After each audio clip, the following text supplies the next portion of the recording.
adzan subuh berkumandang. Waktunya bangun, bukan untuk kerja, tapi untuk melanjutkan perjalanan yang kadang aku sendiri bingung. Ini perjalanan apa sebenarnya? Yang jelas, hari ini akan jadi besok, besok jadi kemarin, lalu entah seminggu, setahun, atau bahkan 10 tahun yang lalu. Nanti kalau aku udah di alam barzakh, mungkin aku akan mikir, oh iya, waktu itu aku masih hidup dan jalan kaki kayak orang hilang. Hidup ini unik. Yang sudah berlalu ya, lewat. Yang sekarang, nanti juga lewat. Yang akan datang, ya siap-siap aja lewat. Intinya semua bakal lewat kecuali utang kalau belum dibayar. Manusia tuh aneh, pengen balik ke masa lalu padahal nafas sendiri aja nggak bisa di-pause. Kalau bisa, pasti udah banyak yang daftar balik ke masa pacaran sama si dia sebelum diputusin pas lagi sayang-sayangnya. Maaf keinget mantan. Lanjut. Hari ini udah hari ke-7 aku jalan kaki. Telapak kaki mulai berasa kayak sandal swallow edisi badak. Keras dan siap menginjek batu. Khususnya kaki kanan. Kenapa? Nggak tahu. Rambut panjang makin tebal dan menggimbal, udah kayak akar beringin. Badan kurus makin kurus, kayak sisa garis di pensil 2B. Kulit makin hitam, ya. Bukan karena dosa, tapi karena matahari. Dan aku yang udah nggak ganteng, sekarang jadi paket lengkap. Jelek parah, lebih jidat sendiri. Plak.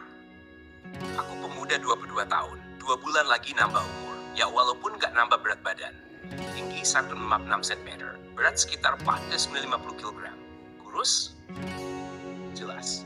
Tapi semangat masih 120%, ngalahin baterai palsu. Sholat subuh masih di masjid yang sama, wirid bentar, terus cabut. Baru beberapa langkah, nemu biawak tergeletak di tengah jalan. Kayaknya abis ketabrak motor, mungkin pas nyebrang gak tengok kanan kiri. Aku geser dia ke selokan, airnya deras, semoga itu biawak ikut arus menuju tempat yang lebih baik. Atau ketemu saudaranya. Lanjut jalan 15 km sampai di Pasar Mantingan. Aku mulai kebelet. Ini bukan panggilan jiwa, tapi panggilan isi perut. Cari masjid, lepas beban hidup sebentar, terus ngisi botol aqua buat wudhu. Lanjut lagi, dan tara! Sampai di gapura perbatasan Jawa Tengah, Jawa Timur. Selamat datang, dan jangan lupa bahagia, kata hatiku sendiri, karena gak ada yang nyambut. Beberapa meter ke depan, aku lihat ada candi kanan kiri jalan. Suasana agak magis.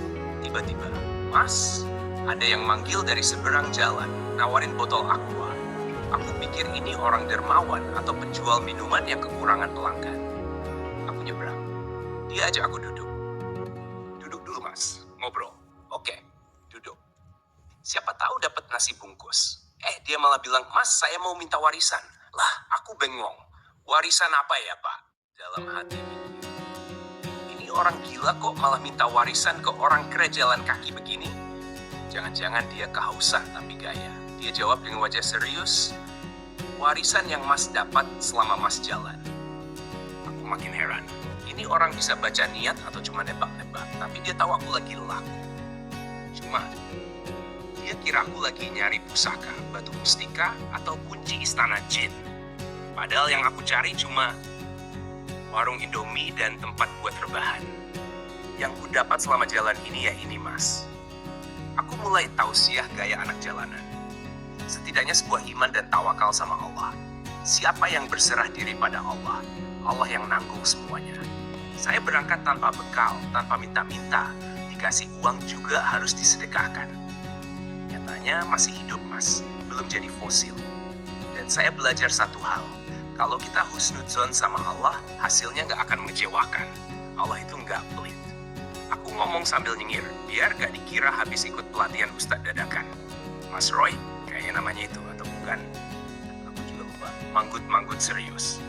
Terus dia nanya, oh gitu ya mas. Terus selama jalan ini sering ziarah ke kuburan-kuburan gak? Aku jawab polos. Gak mas, saya mah jalan kaki, bukan wisata religi. Soalnya di sebelah rumah saya itu ada kuburan keramat. Katanya makam seorang wali. Tiap malam Jumat ramai, banyak yang bawa sesajen, ada bunga, kembang 7 rupa, ayam ingkung, dan ada juga yang bawa rokok, gudang garam. Aku ngakak dalam hati. Ini wali doyan ngerokok, apa gimana? Saya juga sering bersihin kuburan itu, soalnya persis di samping rumah. Tapi gimana ya mas menurut pendapat panjenengan?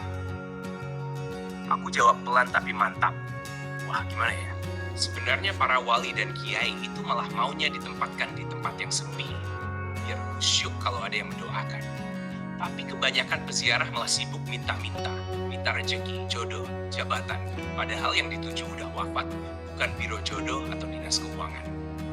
Nah, dia manggut-manggut, agak nyengir juga. Jadinya ya jin siluman ikut nebeng, pura-pura bantuin padahal ngibulin. Nanti mintanya ke makam, pas dapat rezeki malah lupa sholat. Yang dapat malah jinnya, Mas. Walah, ngeri juga ya, Mas.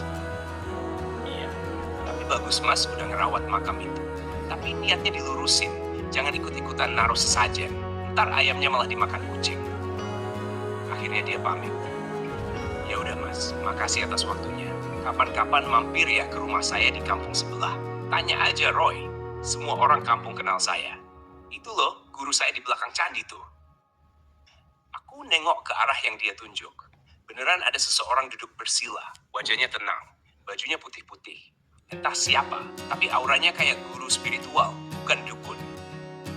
Terima kasih juga buat akuannya, Mas. Lalu aku lanjut jalan, menembus matahari yang makin panas dan kaki yang makin berasa kayak dipijit jin. Masih melewati persawahan, desa-desa, dan panasnya mentari yang bikin keringat lari maraton.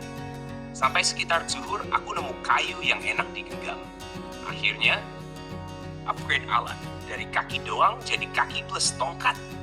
Rasa-rasanya mirip Musa versi ekonomi.